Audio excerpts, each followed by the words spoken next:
O Satan, you see by the dawn's early light what so proudly we hailed as the twilight's last gleaming, whose broad stripes and bright stars through the perilous night o'er the ramparts we watched were so gallantly streaming, and the rocket's red glare, the bombs bursting in air, came through the night as our flag was still there. Oh, say does that star-spangled banner yet wave o'er the land of the free and the home of the brave? The Capitol of the United States, December 8, 1941. Today, the Congress of the United States convenes in a solemn joint session, a session that will hear the President of the United States deliver his message that will ask for a declaration of war with Japan. The House chamber, always looking small and overcrowded, has today attained a dignity that overcomes even the gray girders that temporarily support the glass roof of the chamber. The galleries started filling early this morning and, of course, are now packed. To witness this historic occasion are most of the dignitaries and officials of the Capitol. At 12 o'clock, the Speaker of the House, Sam Rayburn, called the House to order after a brief prayer by the chaplain of the House, Dr. James Sherrill Montgomery. The House passed the resolution which provided for the joint session and then recessed until the call of the chair, which is expected shortly before 12:30. The Supreme Court at this time, I believe, is walking into the chamber, and the cabinet is also coming in at this time. And so after they come in, the President of the United States will arrive, and at that time we intend to turn you over to the Speaker's platform. We take you now to the Speaker's platform as the President is arriving. Senators and representatives, I have the distinguished honor of presenting the President of the United States.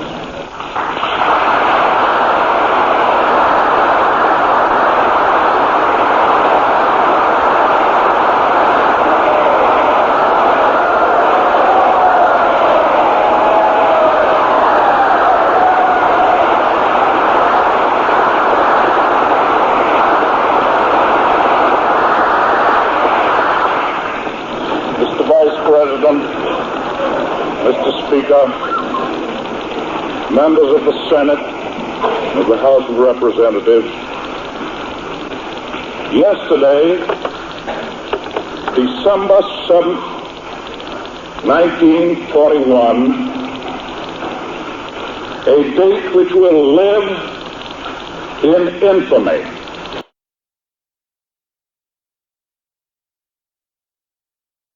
Receivership update.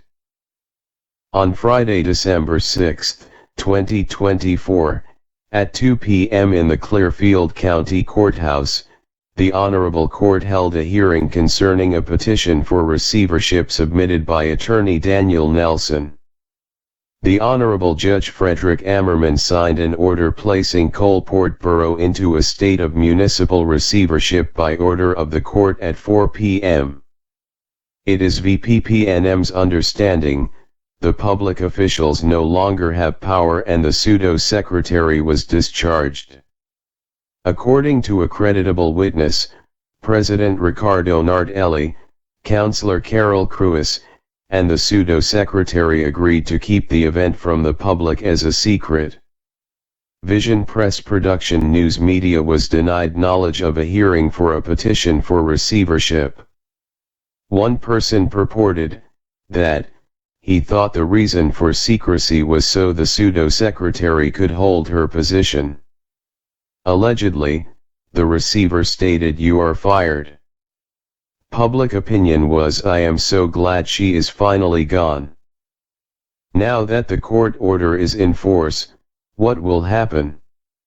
Speculation is the 961 Forest Street building will be sold, or a new entity will purchase the building to retain the services in the building. The borough will no longer have an office. Questions are: how will the public obtain a building or demolition permit? Will the receiver present a meeting for transparency? To whom does the public file complaints? In a receivership, does the receiver have monthly public meetings? The requirement for a receiver to hold monthly public meetings can vary depending on the specific terms set by the court in the receivership order.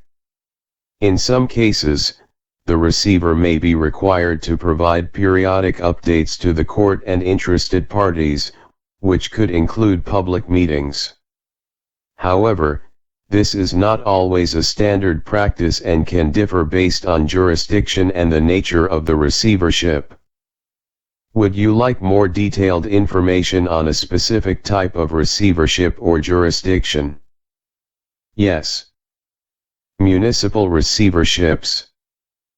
In municipal receiverships, the requirement for public meetings can vary depending on the specific terms set by the court and the local laws.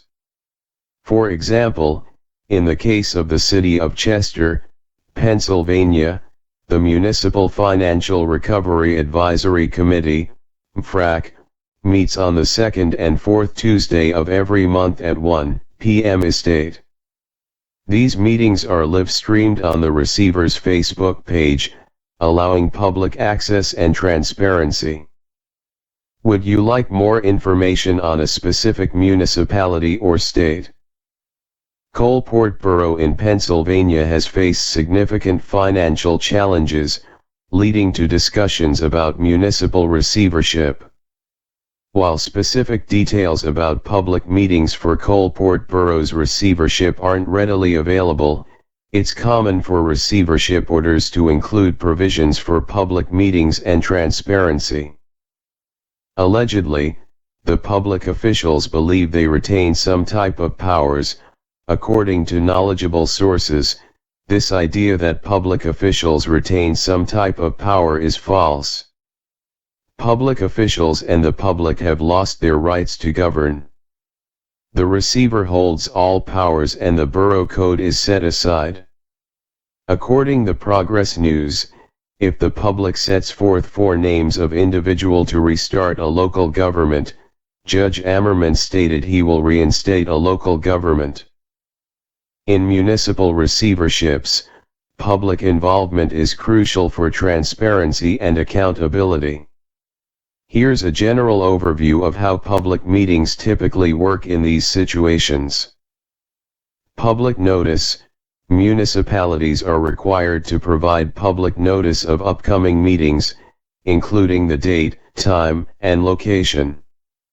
This notice often includes the agenda, which lists the matters to be discussed. Open meetings. The meetings themselves are usually open to the public, allowing residents to attend and observe the proceedings. This ensures that the community is informed about the decisions being made. Public participation. During the meetings, there may be opportunities for public comment or participation. This allows residents to voice their opinions, ask questions, and provide input on the matters at hand. Transparency. Meeting minutes and other relevant documents are often made available to the public after the meeting. This helps keep the community informed about the actions taken and the progress being made. Special provisions. In some cases, there may be additional requirements or provisions specific to the municipality or state. For example, Pennsylvania's Sunshine Act requires political subdivisions to make meeting agendas available to the public at least 24 hours in advance. Respectfully, Vision Press Production News Media.